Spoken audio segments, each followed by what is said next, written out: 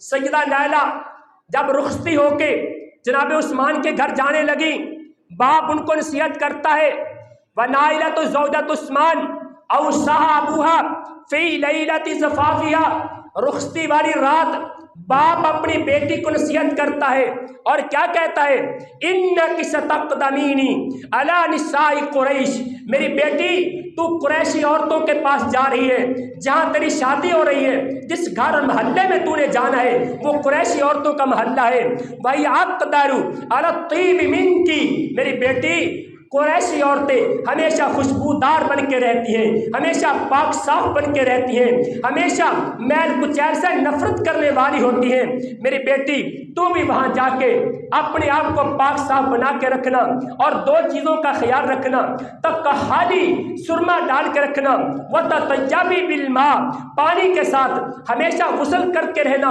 اپنے جسم کو صاف رکھنا، حتی تکون ریحکی حسنا، یہاں تک کہ تیرے جسم سے خوشبو آئے اور تیرا خامد خوش ہو جائے۔